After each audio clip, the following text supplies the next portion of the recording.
What is up, everyone? My name is Itssbbz and welcome to this month's Haul of the Month. March has passed us by. It's gonna creep into April in just a few days, and I have some items that are actually pretty damn cool. For example, I have hardware. I love showing you guys hardware. So, without any further ado, I would like you all to hit the like button. Don't forget to hit the subscribe button and all of that stuff, and let's get into it.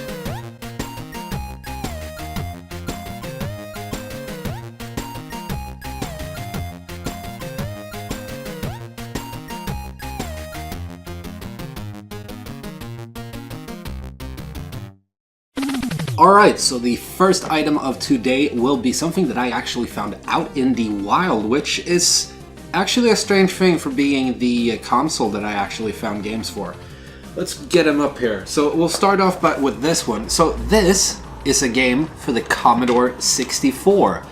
This is a cassette game. I'm gonna show a little picture right now, boom, how the cassette player looks. And this thing is really cool. You basically had the game on a tape like this and you played it with a cassette player. Old school computers used it, for example, the Commodore 64, which I think is really cool. You never see complete games like this out in the wild. It's like, the only thing I've found ever is like finding one of those tapes in like a bin full of old other tapes, like music tapes, not game tapes, but I found like two games like this in the past in one of those, but like, I think this is cool. I actually found one in the box.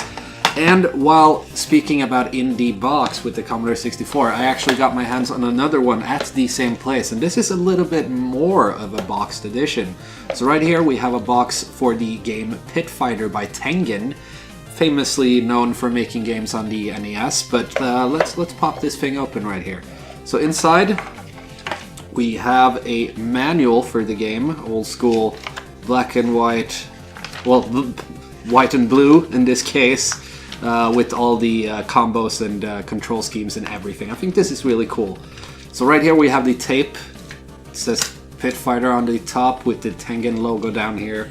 And then inside of here you can order like a t-shirt or something like that, which I also think is really cool. And we even have a backside on this game. Let's see, it's gonna be a little blurry right there. But we have a backside right here, which also looks really cool. So I'm really stoked about this. Like I said, you rarely find C64 games out in the wild, and you really do not find them boxed. So I'm pretty psyched about this little fact that I found two C64 games in the box. So let's move on from these two games, and while we're at speaking about boxes and stuff, I actually got my hands on a little bit of a box lot, which included a bunch of games for the NES. So we'll start out at the top of the pile right here, and I got Blades of Steel, the box for Blades of Steel on the NES, and the manual right here, which means this game is now complete when it comes to my collection. I have Blades of Steel up behind me up here. So, boom, we have a complete game right here, which is freaking cool. I have a complete edition of Blades of Steel. So anyways, let's move this bad boy to the side. Freaking love that game. It was actually one of the like first sports games that I actually played a lot, and I played it a lot with my dad. And it has the ugliest like voiceover thingy. Blades of Steel. I mean, that's not even a human voice, but it's supposed to say Blades of Steel, so I will never forget this game. For every time you start it, that Blades of Steel just shouts out of nowhere, and it's freaking funny. So moving on to the next game, and this is actually one that I don't have the game for. This is Rescue the Embassy Mission, a box for this one, and as you can see, it's pretty beat up. Someone taped it up here. We have just one of these little bad boys left right here. But other than that, there's just a couple of scuff marks on the side, and so I think overall it's a good condition, but it's seen its better days. And just like Blades of Steel right here, we do have the manual for this one also, and I gotta say, it's actually in pretty damn good condition. Let's flip through another page right here. So I'm liking what I see right here, and I'm gonna have to get my hands on this game right here.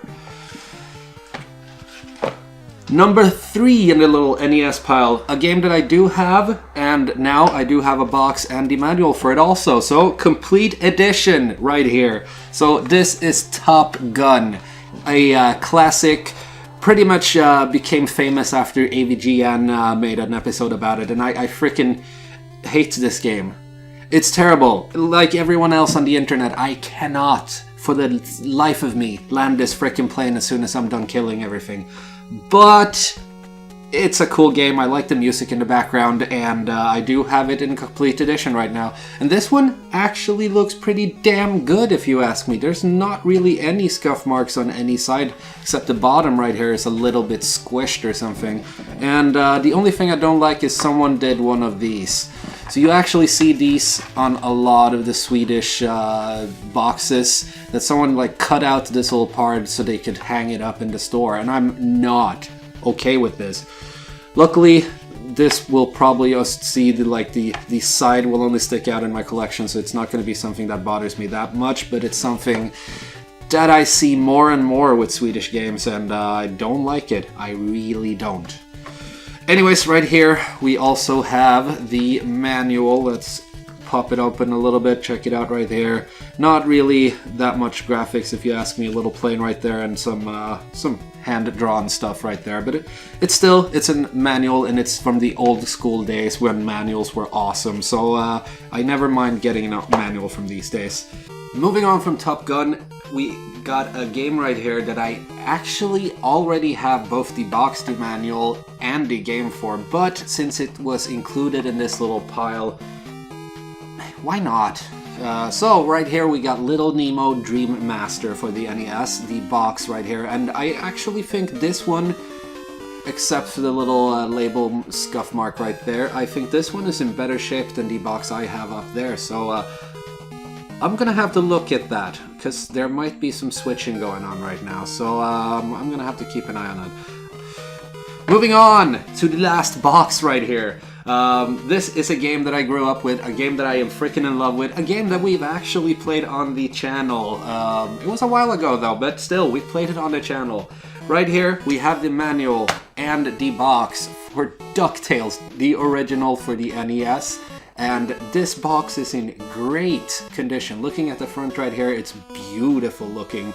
Barely any scuff marks. This side right here, beautiful.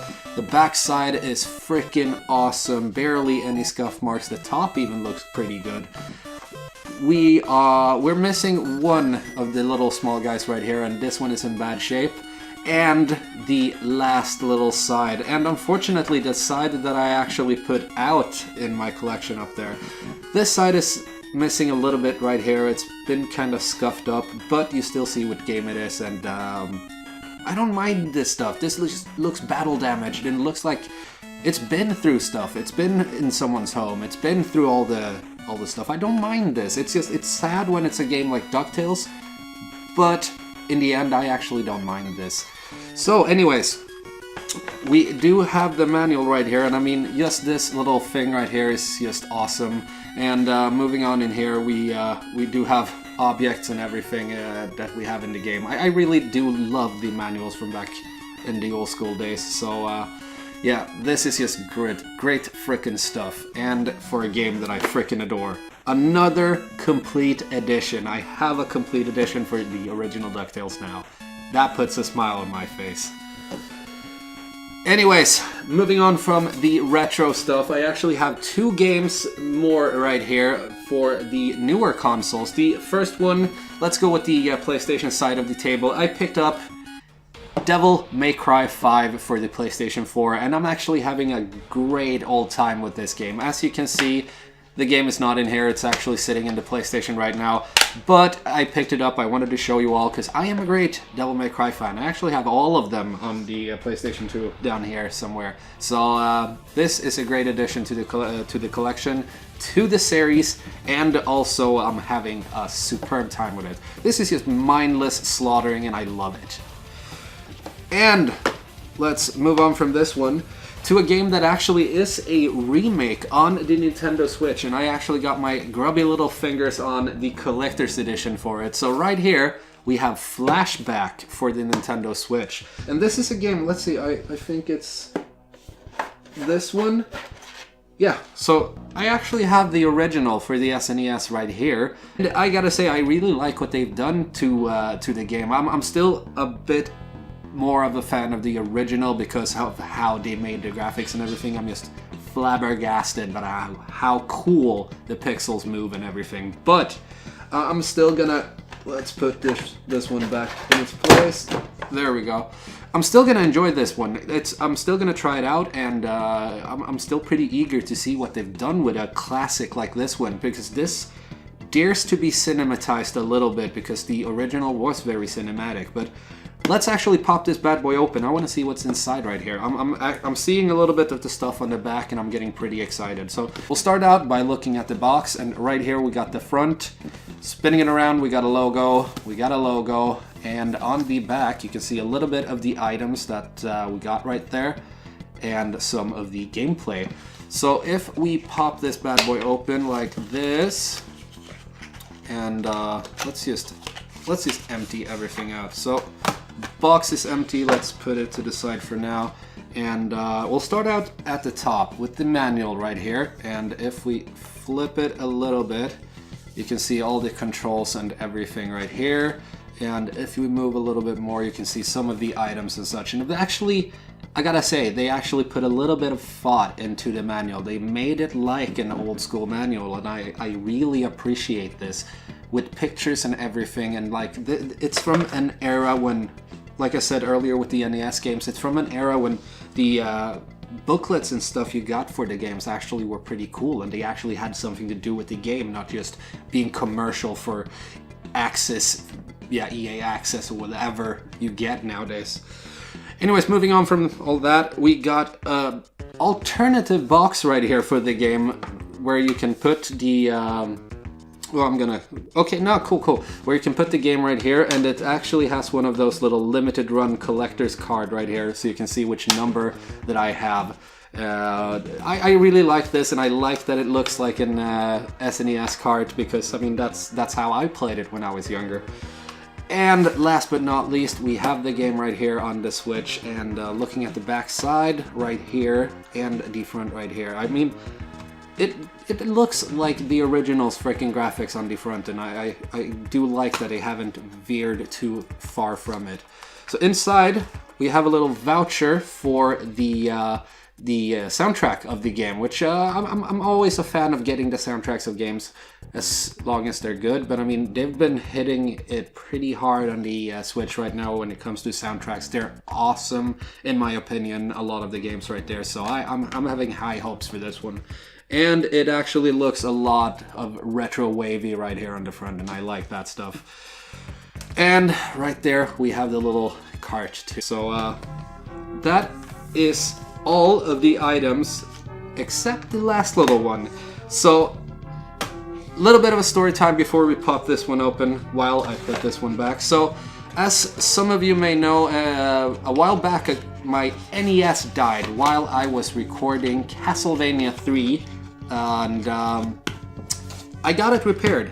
It came back, I recorded Ducktales 2, and as I was getting ready to record Castlevania 3 to continue my playthrough of Castlevania 3, my NES died again. So we have a common culprit. I think my NES, my Castlevania 3 card on the NES is cursed. It kills machines. I don't like it.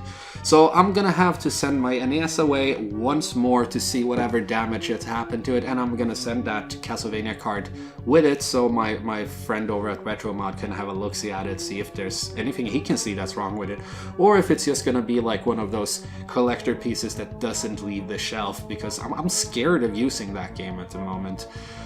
But I love the NES. I love my 100 NES games. I think I do have more than 100 right now. But anyways, I need a way to be able to play them, and I need a safe way to be able to play them that is also recordable. And most things that needs to be recorded goes through HDMI nowadays. I used a FrameMeister for all of my old school consoles, but I thought as I'm getting a kind of not a replacement, but kind of like a workaround for the problem, I might as well get something that outputs to HDMI. So, I actually ordered something from RetroUSB, something that I've been reading up on a lot, and that's been getting a lot of praise for not being just a clone console, but actually like not just ripping the game from the card, but actually running the card and actually like getting data from the card, sending data to the card, and all that. It's a machine that isn't emulating the game, it's actually playing the game, and that's how I want it. Now, if I can't play on my beloved NES, this workaround is actually the closest thing I can get to it. So I'm gonna stop babbling on about this. We're gonna have to get this little priority mail thingy opened, and I'm gonna need some space, so I'm gonna do one of those fast forward thingies. Let's do it.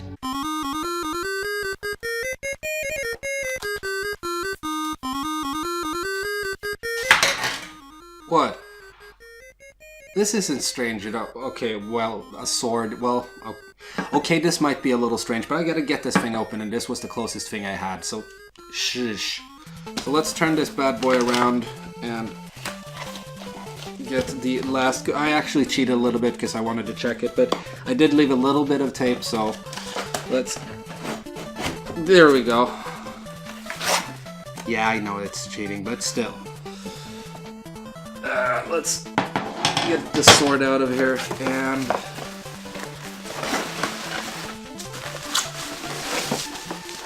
Oh yeah, that was actually easier than I thought. Let's get this out of the way. And let's get all of this plastic away from here. My cats are gonna have a frickin' field day with this. So, right here, we have the RetroUSB AVS NES. So this bad boy right here is the freaking answer to my problem, basically. Let's pop this one open and see what's inside. Alright, so we got the lid right here.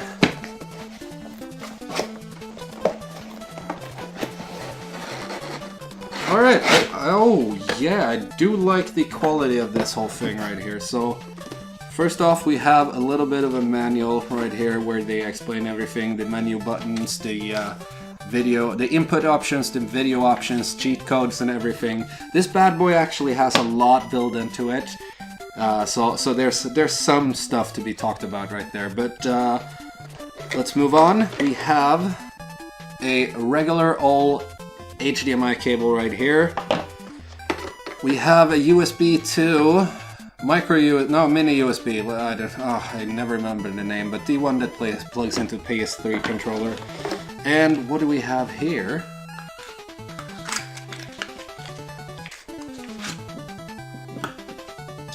Okay, so that's bullshit. Well, I did order it from the US, from RetroUSB themselves, but this is bullshit. I can't use this thing. So that's actually like a C- on this whole part. So I'm just gonna do one of these. And go on to, the little console right here. How can I get you out of here?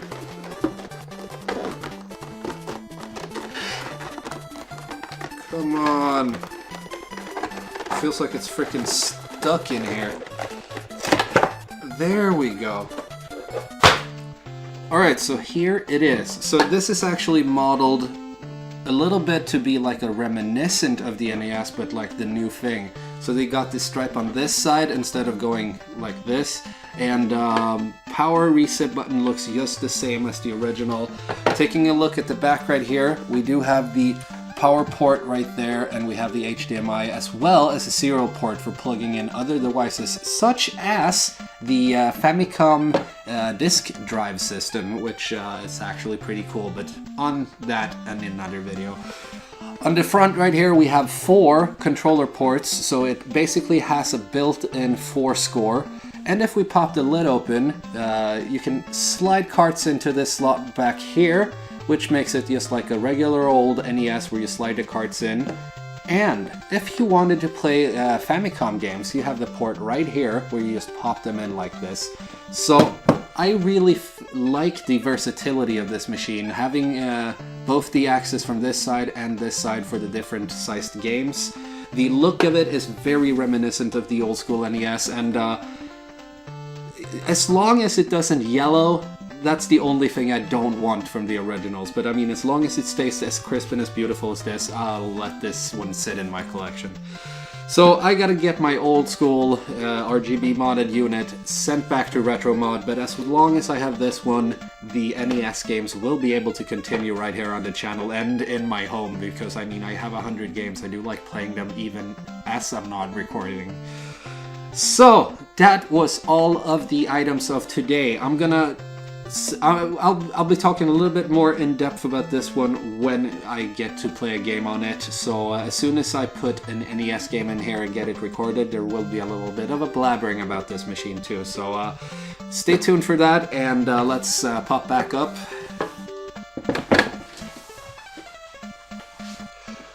So that was actually some pretty damn awesome items. If you ask me, a pretty good replacement thingy right here so I can start playing the NES games again. I've been without my NES for too long. From the first time that it actually broke, and now that it's broken 2 times in a row, I need something to keep my my addiction satisfied for now. But enough about this one. I'm gonna have to get it plugged in and try it out and everything about that. So until then, I actually have a little bit to do with all the boxes that I have right here. This one, for example, is gonna go right next to Darkwing Duck up there, and it's gonna look freaking awesome. So, as always, thank you all for watching this video right here. Hopefully, next month I'll be back with another haul, but it's looking kind of slow in the retro games department. But there are a couple of cool games that are upcoming in the new games department, so I'll actually have a little bit to talk about right there. Might not be the biggest haul, but I'll actually have a couple of new games to talk about next time. So, I will see you all in the next video. Peace out.